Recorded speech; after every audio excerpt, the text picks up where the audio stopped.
Un rocher perdu, un missile, des aventuriers et un post-it. Du pétrole, du guano et une pizza. Bienvenue à Rockall. Où ça?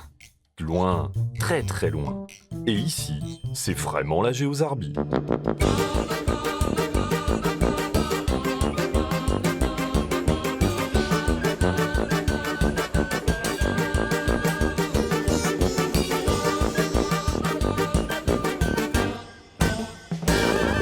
Bisbille sous roche. Ah, les beaux soldats britanniques en uniforme traditionnel, semblant venir d'un autre temps. Cette tunique rouge vif et ce bonnet en poil d'ours qui font la joie des touristes.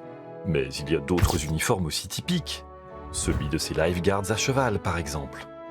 Ou celui de ces Royal Marines assurant ici la garde de... Rockall. Qu'est-ce que Rockall ? Un minuscule rocher perdu au milieu de l'océan, à 370 km à l'ouest du Royaume-Uni et à 425 km au nord-ouest de l'Irlande. C'est le sommet d'un très ancien volcan, aujourd'hui éteint. Sa base fait à peu près 25 mètres sur 30 et il culmine à 17 mètres et 15 cm. Rockall est recouvert de guano.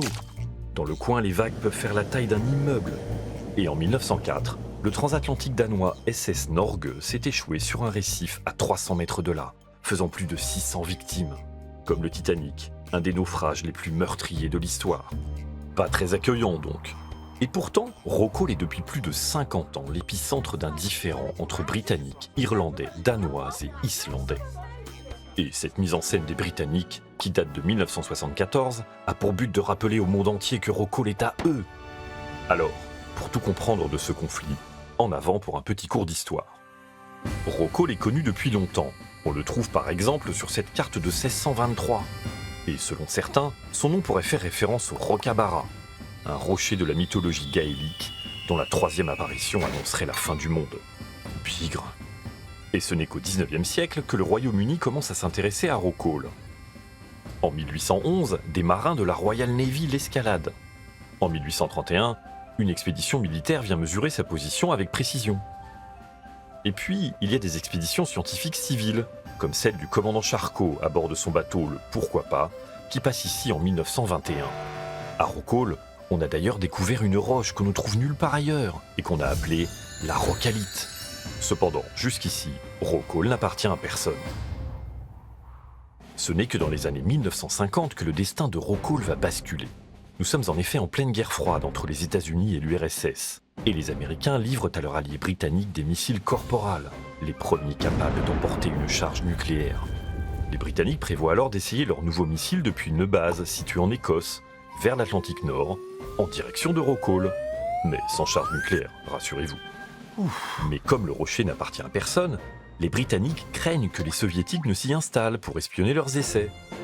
Londres décide alors d'annexer Rockall. Et le 18 septembre 1955, à 10h16 exactement, sur ordre de la reine, des soldats hissent l'Union Jack sur le rocher. Et comme trace de l'annexion, on installe une plaque. Rockall est d'ailleurs le dernier territoire conquis par le Royaume-Uni, alors que les Britanniques sont en train de perdre leur empire. Dès 1922 d'ailleurs, l'Irlande est sortie officiellement du Royaume-Uni, exception faite de l'Irlande du Nord. Rockall contre un empire ?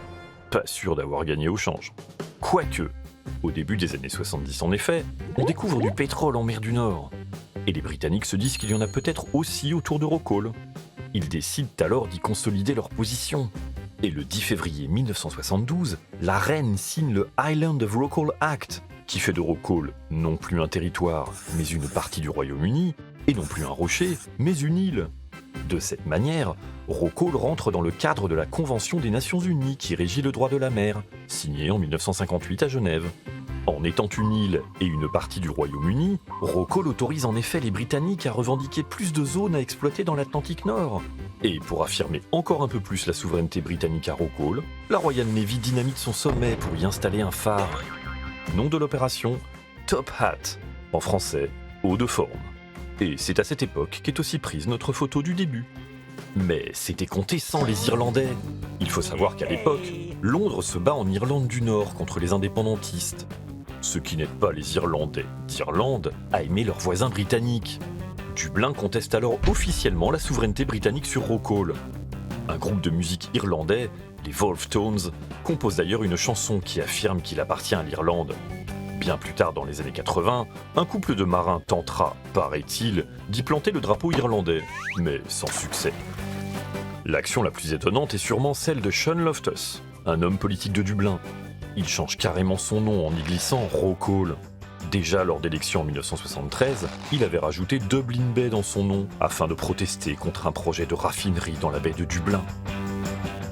Mais le meilleur coup irlandais contre les Britanniques a lieu en 1982 à Montego Bay en Jamaïque, où les Nations Unies signent une nouvelle convention régissant le droit de la mer pour remplacer celle de 1958.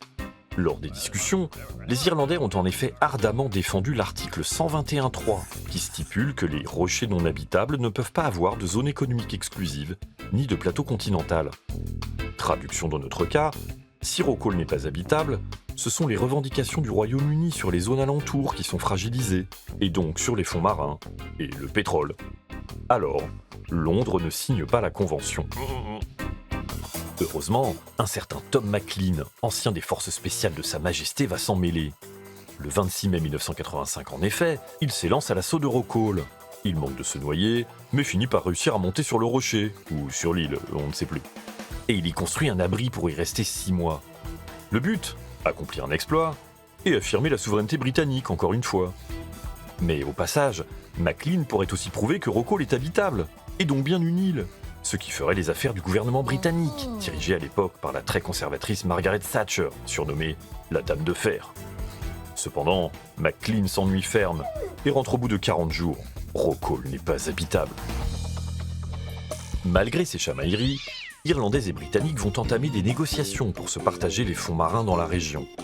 Et le 7 novembre 1988, un accord de délimitation est signé. Le pragmatisme l'a emporté. Mais l'accord irlando-britannique est fraîchement accueilli par les Danois présents aux îles Féroé et par les Islandais. Et oui, les deux pays qui ne revendiquent pas Rocall proprement dit ont eux aussi des prétentions sur les fonds marins dans la région, rendues publiques dès 1985. Oui, c'est bien compliqué. Et c'est bien plus tard, en 1997, que la situation va bouger. À l'époque, les compagnies pétrolières ont commencé la recherche d'hydrocarbures du côté de Rocall. Et la célèbre ONG Greenpeace s'oppose à ces manœuvres. Le 10 juin, 3 de ces activistes sont envoyés sur Rocall pour l'occuper. Et 5 jours plus tard, Greenpeace déclare carrément l'indépendance des lieux. Die Proklamation des Staates Waveland ist ein symbolischer Akt. Neue Erdölfelder dürfen nicht erschlossen werden, egal in welchem Gebiet, in welchem Land und von welcher Regierung erlaubt. Bienvenue donc au Waveland. Sur Internet, 15 000 personnes demandent alors la nationalité de ce nouveau pays. Des passeports et des timbres sont distribués, et des ambassadeurs sont même nommés. Mais cette année-là, les conservateurs britanniques ont été chassés du pouvoir par les travaillistes de Tony Blair, et le ton a changé. Ce sont eux d'ailleurs qui feront bientôt la paix en Irlande du Nord. Et alors que Greenpeace occupe toujours Rocall, Londres accepte enfin la Convention sur le droit de la mer le 25 juillet 1997 et admet que le rocher n'est pas habitable. Ce qui fragilise les revendications du Royaume-Uni dans l'Atlantique Nord. Une petite victoire pour Greenpeace, qui décide de quitter Rocall après 42 jours d'occupation, soit 2 de plus que Tom McLean, record battu. Et avant de partir, les activistes abaissent symboliquement les drapeaux des pays qui revendiquent les fonds marins de la zone et hissent une dernière fois le drapeau du Waveland. Mais la reculade britannique a détendu l'atmosphère, et l'heure est désormais au dialogue. Ainsi, par 3 fois dans les années 2000, les 4 pays se mettent autour d'une table, mais sans réussir à tomber d'accord.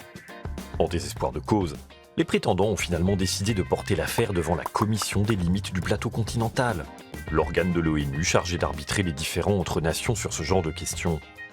Et à ce jour, la Commission n'a pas encore rendu son avis. Quoi qu'il en soit, à Rocall, Irlandais et Britanniques se chamaillent toujours. Et oui, les Britanniques s'en estiment toujours propriétaires, alors que les Irlandais soutiennent désormais qu'il ne peut appartenir à personne, ce qui a des conséquences sur les zones de pêche. Bah oui, il n'y a pas que du pétrole à Rocall, il y a aussi du poisson. En attendant, les exploits de McLean ou de Greenpeace ont inspiré nombre d'aventuriers amateurs ou professionnels. Et Rocall est aujourd'hui une sorte d'Everest des mers. En tout, depuis le 19e siècle, ce sont plus de 140 personnes qui auraient ainsi grimpé sur Rocall, la plupart pour quelques heures. En 2014, un certain Nick Hancock a battu le record en y vivant 45 jours. À son retour à terre, Il confessera avoir envie d'une bonne bière et d'une pizza. Et en 2006, un certain Ben Fogel raconte dans un livre qu'il a voulu y accoster pour s'en déclarer roi. Comme trace de son passage, il y aurait déposé un post-it. Il aurait eu tort de se priver. En effet, la plaque installée en 1955 par les Britanniques a disparu, emportée par les monstrueuses vagues de l'Atlantique Nord. À qui appartient Rockall ? Avant tout, peut-être, à l'océan.